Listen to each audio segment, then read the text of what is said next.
Welcome to my YouTube channel AI stories by Anjali. ఈరోజు మనం ఈ వీడియోలో reinforcement learning from human feedback అనే టాపిక్ లో సెకండ్ పార్ట్ గురించి డిస్కస్ చేద్దాం. ఆల్రెడీ మనము లాస్ట్ వీక్ వీడియోలో పార్ట్ 1 టాపిక్ ని డిస్కస్ చేసాం.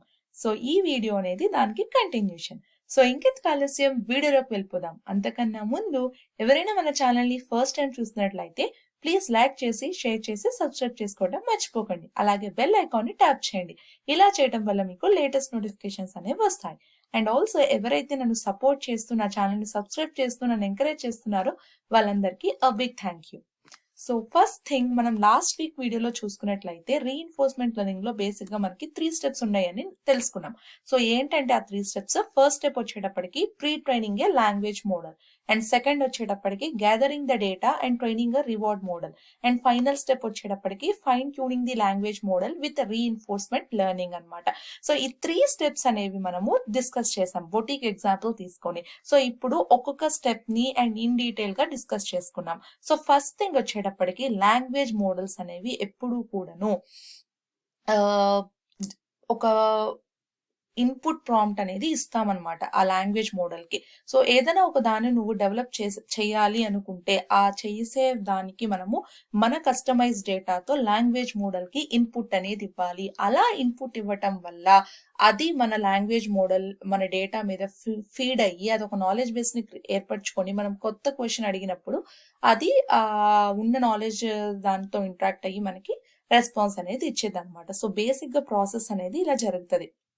మనం prompt and text data set అనేది మనకి ఇన్పుట్ గా ఇస్తాము లాంగ్వేజ్ మోడల్ కి. ఈ లాంగ్వేజ్ మోడల్ అనేది మనకి అర్థం చేసుకుంటుంది అనమాట. అండ్ ఈ స్టెప్స్ లో మనకి ఒక ఆప్షనల్ స్టెప్ ఉందన్నమాట. దాన్ని హ్యూమన్ అగ్మెంటెడ్ టెక్స్ట్ అంటాం. అంటే ఏంటంటే ఇది ఒక ఇంటర్మీడియట్ స్టెప్ అనమాట. ఇది మనం పెట్టొచ్చు, పెట్టుకోకపోవచ్చు. బట్ మనం పెడితే ఏంటంటే ఇంకా ఫాస్ట్ గా ఇంకా ఈజీ వేలో లాంగ్వేజ్ మోడల్ అనేది అర్థమైంది. ఇది మనకు అర్థమయ్యే భాష. ఇది లాంగ్వేజ్ మోడల్ కి కొంచెం సెమీ అర్థమయ్యేటట్లు ఉంటది. అండ్ మనకి సెమీ అర్థమయ్యేటట్టు అండ్ ఇక్కడ లాంగ్వేజ్ అర్థమయ్యేటట్టు ఉంటుంది. సో అట్లా మనము ఈ ఫుల్ ప్రాసెస్ అనేది తీసుకుంటాం అనమాట. Next thing, reward model. So second step లో మనం ఏం చెప్పాము, gathering the data and build a reward model అనమాట. రివార్డ్ అంటే ఏంటి? సో రీఇన్ఫోర్స్మెంట్ లెర్నింగ్ లో రివార్డ్ మోడల్ అనేది ఒక స్టెప్ అనమాట. సో రీఇన్ఫోర్స్మెంట్ లెర్నింగ్ అనే అప్రోచ్ బేసిక్ గా ఏజెంట్, ఎన్వైర్మెంట్, యాక్షన్, రివార్డ్, ఈ 4 కాంపోనెంట్స్ బేస్ చేసుకొని బిల్డ్ అయిద్దని మనం లాస్ట్ క్లాస్ లో డిస్కస్ చేసాం కదా. సో రివార్డ్ మోడల్ అంటే ఏంటంటే బేసిక్ గా ఇక్కడ మనం ఈ డయాగ్రామ్ చూసుకున్నట్లయితే మనం ఫస్ట్ మనం ఇన్పుట్ ఇస్తాం అనమాట ఇనిషియల్ లాంగ్వేజ్ మోడల్ కి.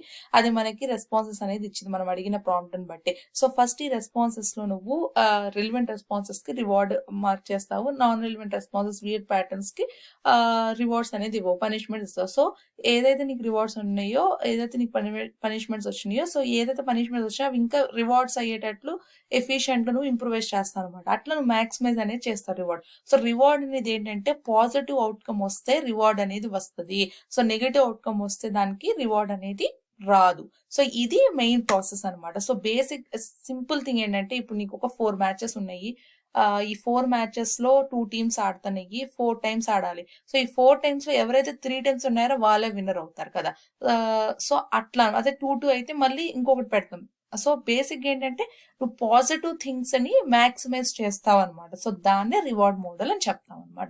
అండ్ నెక్స్ట్ ఫైన్ ట్యూన్ చేస్తాం. సో ఎప్పుడైనా సరే రియల్ వరల్డ్ లో ఏది కూడా పర్ఫెక్ట్ గా ఉండదు.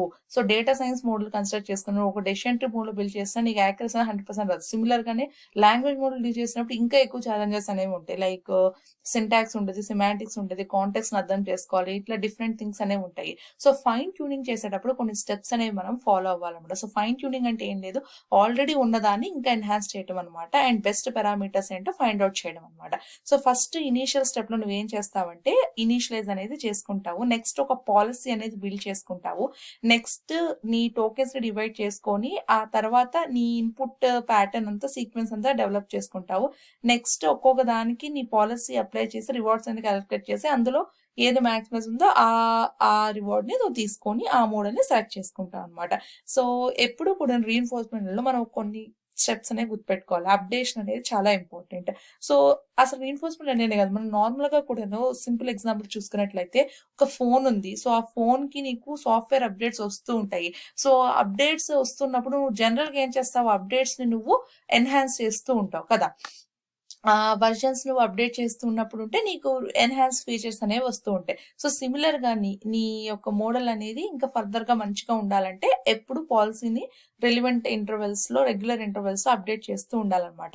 సో, ఈ ఆర్ఎల్‌హెచ్ఎఫ్ ప్రాసెస్ అనేది రోబోటిక్స్‌లో కూడా యూజ్ చేస్తున్నారు. అండ్ రీసెర్చ్ అనేది చాలా ఈజీగా ఆహ్, హ్మ్, ఆహ్, ఈ వీటి మీద మనం బిల్డ్ చేయొచ్చని ఒక పేపర్ కూడా వచ్చింది. సో, అట్లా వీళ్ళు ఈ రీసెర్చ్ అనేది ఇంకా ఆన్ గోయింగ్ అనేది జరుగుతుంది. సో, బేసిక్‌గా మనము ఇందాక డిస్కస్ చేసిన దాన్ని రిన్స్ అండ్ రిపీట్ అంటే మనము అప్డేట్ చేసి రిపీట్ చేస్తూ ఉంటాం. సో, ఏమేం స్టెప్స్ అంటే ఫస్ట్ అవుట్‌పుట్స్‌ని కలెక్ట్ చేస్తారు. ఇప్పుడు సపోజ్ నువ్వు ఆల్రెడీ ఒక వెబ్‌సైట్‌ని బిల్డ్ చేసి ఆ వెబ్‌సైట్‌కి చాట్‌బోట్ పెట్టావు. బట్ వెబ్‌సైట్ అప్డేట్ అవుతది. ఇయర్‌కి నీకు కొత్త పాలిసీలు, కొత్త రెగ్యులేషన్స్ వస్తూ ఉంటాయి. సో, అప్పుడు నీకు డేటా అనేది కొత్తగా అఫ్‌కోర్స్ నువ్వు కొత్త డేటాని ఇస్తూ ఉండాలి. లేకపోతే నీ బాట్ ప్రీవియస్ అకౌంట్స్ ఇస్తే అది వేస్ట్ అయిపోతది. సో, ఎప్పుడు కూడా న్యూ అవుట్‌పుట్స్ అనేది జనరేట్ చేసుకోవాలి. అండ్ న్యూ డేటాని పెట్టుకోవాలి. న్యూ అవుట్‌పుట్స్‌ని జనరేట్ చేయగలగాలి. అండ్ రివార్డ్ మోడ్ ఏదైతే నువ్వు మోడల్ బిల్డ్ చేసావో వాటిని అప్డేట్ చేసుకోవాలి. అండ్ పాలిసీని అప్డేట్ చేయాలి. సో, ఈ 4 థింగ్స్ అనేవి చాలా ఇంపార్టెంట్ అన్నమాట మన రీఇన్ఫోర్స్‌మెంట్ లెర్నింగ్‌లో. అండ్ అఫ్‌కోర్స్ ఛాలెంజెస్ అనేవి చాలా ఉంటాయి. సో, కొన్ని ఛాలెంజెస్ అనేవి చూద్దాం. Large scale human preference data is inexpensive. So, మనం చెప్తున్నట్లు ఇక్కడ ఇప్పుడు కూడాను డేటా అసలు రియల్ వరల్డ్‌లో ఒక డేటాను కలెక్ట్ చేయాలంటే చాలా ఛాలెంజెస్ అనేవి ఉంటాయి. అండ్ నువ్వు తీసుకున్న మోడల్‌ని బట్టి నీకు టోకెన్ సైజ్‌ని బట్టి నీకు పర్ లిమిట్ అనేది ఉంటదనమాట. హిట్ అయినప్పుడు మోడల్‌ని అంటే ఏపీఐ కాల్స్‌ని చేసేటప్పుడు. సో, అది మనం కన్సిడర్ చేసుకోవాలి. నెక్స్ట్ ఎనోటేటర్స్ గురించి నేను తర్వాత డిస్కస్ చేస్తానని మీకు చెప్తాను. అదొక మంచి టాపిక్.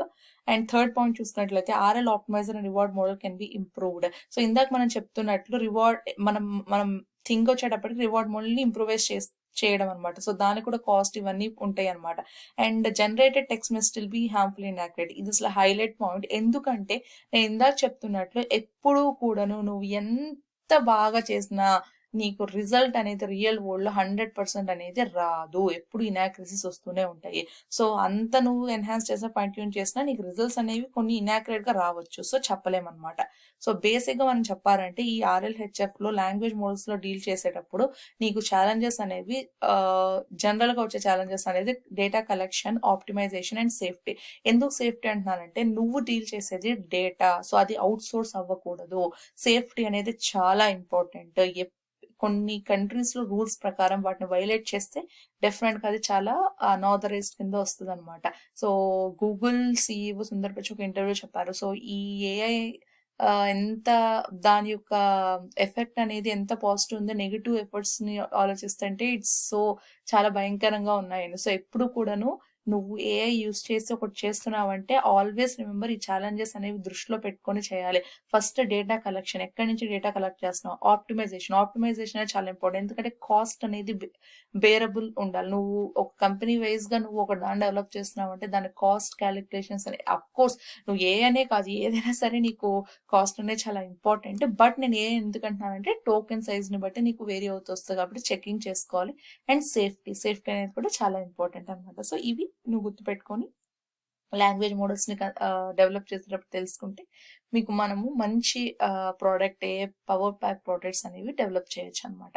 సో, ఈ వీడియో మీకు అర్థమైందనుకుంటున్నాను. సో, ఎవరైనా ఏదైనా డౌట్స్ ఉంటే మీరు కామెంట్ సెక్షన్‌లో కామెంట్ చేయండి. So, thank you so much for watching the video. Thank you.